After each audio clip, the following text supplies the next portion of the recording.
This is one of sport's great proving grounds, a gateway to glory where heroes are made. It's absolutely first class. 30 tournaments spanning 19 countries. It's a 10-month campaign to determine the very brightest prospects in golf. He hasn't. Oh, my goodness. What a way to do it. Along the way, a chance for the class of 2023 to expand horizons and sample life on tour. Always nice to experience new cultures. I love that noise.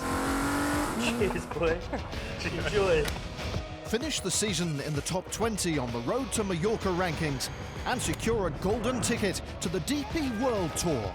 That's the dream shared by all who compete on the Challenge Tour.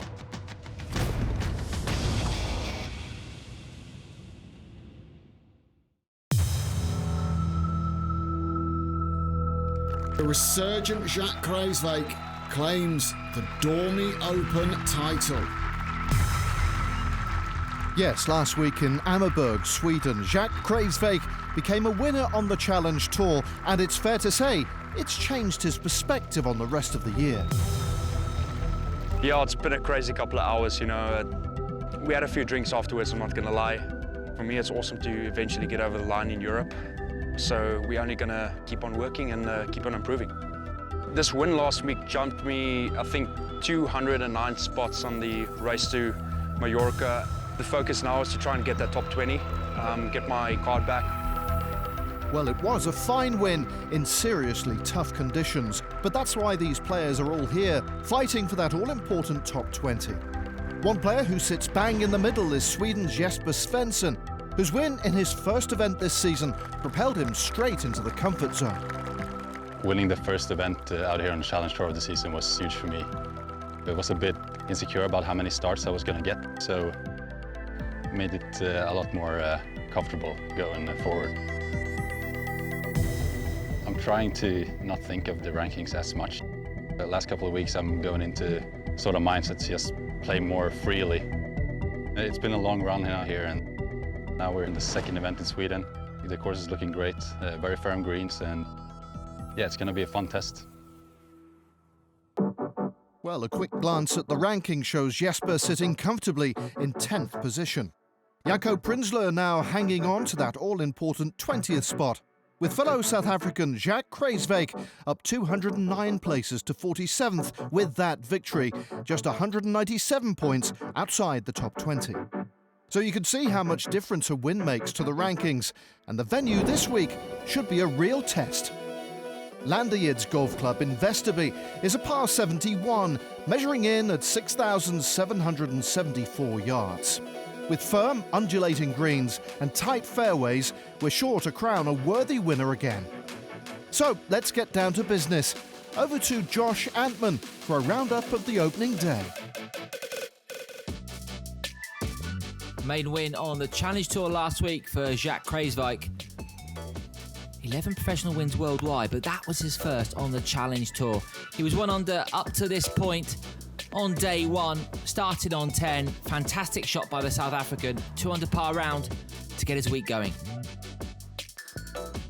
Another man with his first Challenge Tour victory this season, Jesper Svensson. That came at the BNL Challenge Trophy. Fantastic first day for Jesper. This was at 12 and helped him to a 5 under par 66. Solid first day. Stu Manley, this was a long eagle putt at 18. Off the back of 2 missed cuts. The Welshman, winner already this season, 9th in the rankings as well. Brilliant by Stu Manley. He'd match Jesper Svensson with a 66 as well. Zimbabwean Benjamin Follett-Smith. This was for birdie at the par 3 15th. Started the day with 4 birdies in a row. Would add one there at the short 15th. He wasn't done there. Enjoying the par 3s in Västerby. This for birdie at 17 and to sign for an 8 under par round to go top. I'm staying with Jacques this week and obviously feeding off his positivity, and everything's great right now. And yeah, I mean, that's just golf, and it's nice to have somebody like that to chat to and feel the positivity, and yeah, it's cool. Two Challenge Tour winners under one roof, and the positive vibes seem to inspire Benjamin as his opening 8-under par 63 set the pace, with 4 others 2 back and tied in second. So, on to day 2. Quite incredible start to round 2 for Max Rotluff. 4 birdies in a row and then a hole-in-one at the 5th.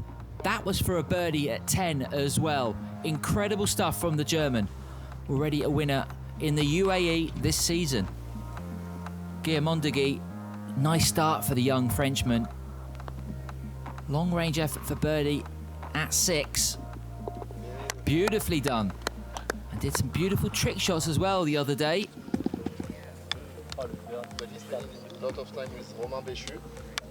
That takes a few hours of practice. Very impressive. Jeppe Christian Andersen, 65 in round 1 for the Dane. As the rain started to lash down, this was his second at 14. Keeping an eye on it. Absolutely brilliant that from Andersen, his 6th birdie of round 2. Yes, a wonderful shot by Andersen at 14, but as the rain got heavier, play was suspended and everyone had to head indoors for the rest of the day. So after those treacherous conditions on Friday, the guys had to come back out Saturday morning to complete round 2, and Swede Jesper Svensson, tee shot at 17. Super impressive, making a great charge for the top of the leaderboard.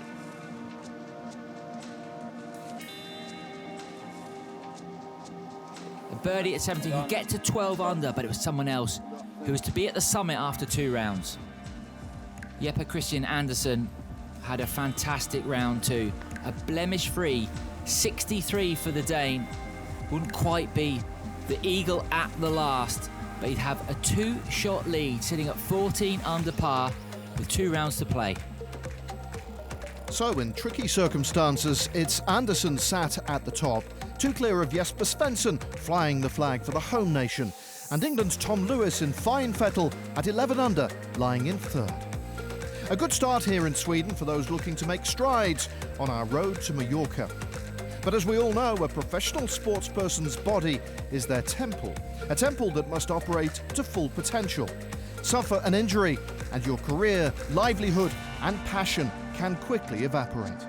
A player in the field this week who knows this feeling all too well is Welton Meyer, whose life-changing experience saw his professional golfing dreams hanging in the balance. Prior to China, I was in university for 6 years. I did a bachelor and a master's degree. Graduated in May of 2018, and then played some events in South America on the PGA Tour Latin America to get into it, get used to traveling. And then in China was supposed to be my first full year as a professional. It was quite unlucky, the entire story. That was only the 4th event of the season. A few of us went to the Great Wall of China, did some cool things there. It was a great day. The next day, on the Wednesday, we played in the Pro-Am. I was totally fine until about 6 holes into the Pro-Am. Out of nowhere, I started throwing up. Maybe ate something bad at lunch, but couldn't play on. When that accident happened, I was actually in a taxi on the way to the hospital to get treated for what we thought at the time maybe food poisoning. I woke up the next morning around, I think, 6 a.m. or so, and the tour director stood at my hospital bed. I was like, hey, I need to go. I said, I want to be in the hospital. Let's go, I have to play. And until they basically had to explain to me what happened there. We were in a head-on collision. It was me, the taxi driver, and a girl, Angelina, who worked for the tour at the time. The people were drunk. They were driving, and yeah, that's usually bad news. I was sitting back right, wearing a seatbelt, and that I told her to please tell the driver don't stop so abrupt because I was getting sick again. And apparently I took my seatbelt off and moved to the middle in the back. And she said maybe a couple minutes later, the accident happened. My upper body was sort of folded forward. She thought I was dead. There was blood everywhere. I believe what happened was that my legs sort of probably saved my life because otherwise my whole body would have flown out of the front of the car. On my legs, I tore the ligaments on my right side, mainly the knee, the MCL. The whole head was ripped open and had some bleeding in the brain, and then actually returned quicker than you would expect. But looking back, it was way too soon. Unfortunately, there's no medical exemptions on that tour, so I got impatient and put a massive brace on. Tried to play again 2 months later or so, but no chance. Like I couldn't really move. Mentally, I would say it was almost a good thing to survive it because it puts a lot of things into perspective. 2 days before, I was visiting the Great Wall of China, and then at night your life almost ends. I guess you never know what might happen, so you're maybe more thankful, more grateful for smaller things, and maybe you don't get as upset. That was amazing to win in Finland last year, and I think I said in maybe an interview, if I don't win tomorrow, it could be worse. And in the final round, I wasn't too worried about it. Probably if you would have told me in 2019, right after the accident, I would have taken that win in a heartbeat. Lessons learned: wear a seatbelt even if you're not feeling well in the car. Enjoy your life and don't get upset at the little things. And it's very good to have you back, Velton. Next, a Challenge Tour star graduating with honours to the DP World Tour. Kind of fairy tale story, but to come on my birthday on Tuesday, yeah, couldn't be happier. And as the curtain comes down on our Scandinavian swing, who'll reign supreme in Sweden? We'll see you soon.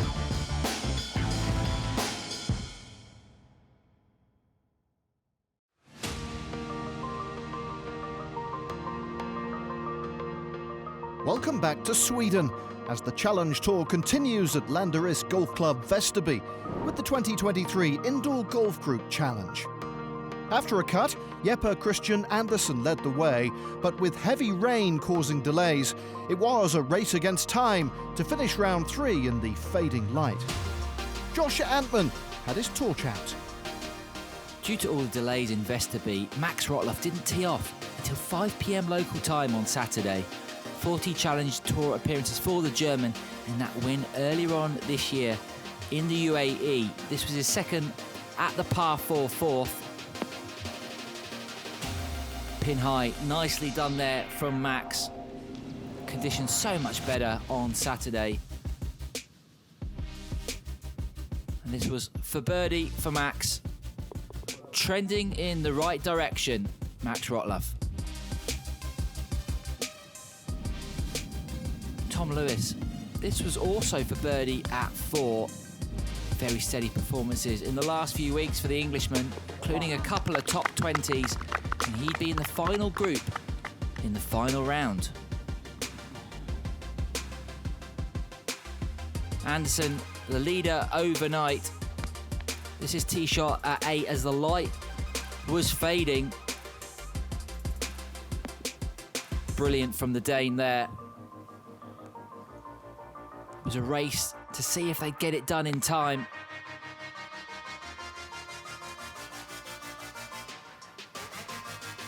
This was to get to 15 under par for Andersen. Just gets there. Perfectly judged from the Dane. Well, as the light continued to fade, play was then halted for the day. The field would have to return on Sunday morning to finish off their third round. Players were up bright and early on Sunday morning. Conditions perfect, really. And Rotloff finishing off on 18. He laid up on the par 5. A gorgeous wedge, a birdie there for Rotloff, and a 66 for the German. 15 under par for 3 rounds for Rotloff, but they're all chasing Jeppe Christian Andersen, also his third at the last. He was tied with Rotloff at this point, but just a couple of feet for birdie on 18, and he'd take a one-shot lead heading into round 4. So with round 3 finally finished, it was Jeppe Christian Andersen at the head of the field, leading by 1 from Max Rotloff. But plenty of other potential contenders were within striking distance. Now the goal for all teeing it up on the Challenge Tour is of course to finish among the top 20 by the season's end, to earn yourself a prized DP World Tour card. One 2022 Road to Majorca graduate who wasted no time at all in making his dreams a reality was Todd Clements. A Challenge Tour winner, he marked his inaugural year on the DP World Tour with an unforgettable victory. And Todd Clements is the 2023 D&D Real Czech Masters champion. I think with the circumstances and with everything on the line, it's got to be my best round of golf. We knew we needed a bit of a fast start. Horses playing soft out there, and yeah, luckily I hit some nice shots early on, and it kind of got me in the mix, and obviously over the moon. Tied for the lead. You beauty. It's kind of a fairy tale story, but you know, and then to come my birthday on Tuesday, yeah, couldn't be happier. And it was a one-shot win for Todd Clements in the Czech Republic. Yes, an excellent achievement and a great birthday gift too. No doubt that win would provide inspiration to those in the field in Sweden. Remember, in a rain-interrupted event, it was Jeppe Christian Andersen who led, with Maximilian Rotloff just 1 behind. But could the Dane hold on to finish the job? Josh describes the Swedish finale. Jesper Svensson started this 4th round 4 back of the lead held by Andersen. We know the Swede can go low. This is 3rd at the opener, the par 5. Beautiful touch from Svensson there. Conditions so much better than the first few days. Svensson then for birdie at 1 to open his account in this final round. No problems at all. Good start for Svensson. Charlie Lind, outside the top 100 in the Road to Majorca rankings. Long range effort for birdie at 3. Oh, he hasn't, has he? Oh, what a bonus that is for Charlie Lind. Making moves early doors, the Swede. Max Rotloff playing alongside Charlie Lind. Similar line, just a few feet closer. Oh, and he's followed Lind in. Brilliantly done from the German. Birdie at 1 as well for Rotloff. Leader overnight. Jeppe Christian Andersen. He's only had 15 minutes between finishing his 3rd round and teeing up in his 4th round.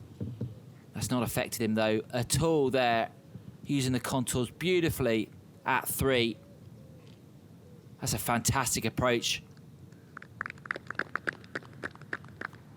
Rasmus Nygaard Pettersen, 2 top 12 finishes in the last month, in good form. The Dane, long range effort for birdie at the par 3. 3 under for his round today for the 24-year-old. After that fantastic approach from Andersen, this to get to 18 under par. No problems at all for Andersen. Tied at the top alongside Rotloff.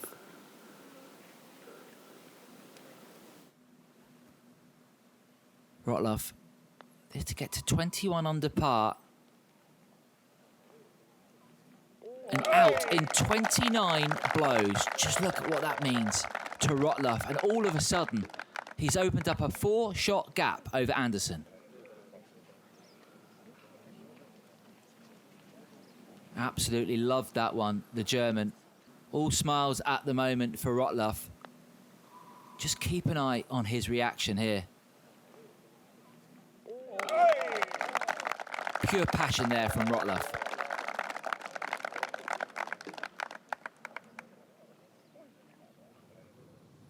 7 under for his final round, Max Rotloff. He birdied 13. This is tee shot at 15, full of confidence. Now the German. Brilliant from Rotloff.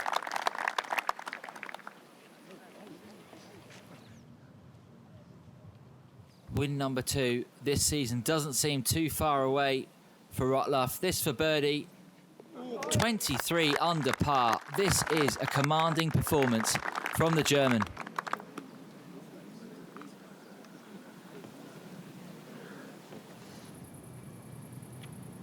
Playing alongside Rotloff, Charlie Lind. This at the penultimate hole, the par 3. Beautiful little hole, this. 5th place finish at the Copenhagen Challenge. His best result of the year, and could get a little better for the Swede here. Yes, a fine approach from the 26-year-old. And the birdie putt was just as precise.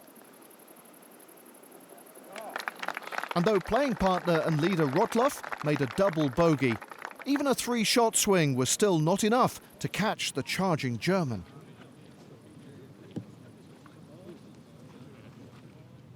It's been a dominating performance from Rotloff in this final round. This to tidy up on the last. A round of 65 and a 3-shot victory for the German. And it's win number 2 on the Challenge Tour this season. Well, close scrutiny of the final leaderboard shows 3 Swedes finding their way inside the top 10. But for the second time this season on the Challenge Tour, it's Germany's Max Rotloff who takes the title.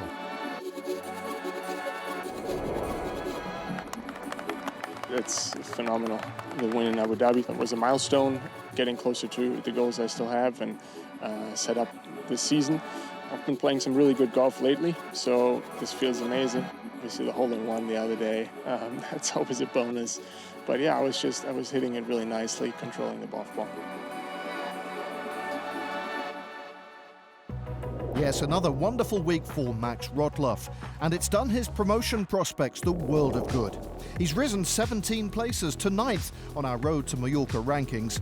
Casey Jarvis still leading, with Matteo Manicero up 1 place to 3rd, Jesper Svensson up 3 spots to 7th. Further down, Benjamin Follett-Smith is the only player to make progress in positions 11 to 20, and a very modest move at that, with JJ Senecal in the critical 20th spot. But plenty can still change. And so ends our Scandinavian swing, with some fresh and familiar faces in the winner's circle. Memories made, we bid farewell to Sweden. Next week, we're back on Spanish soil for the second time this year. So join us then as the Road to Majorca and quest for promotion to the DP World Tour continues.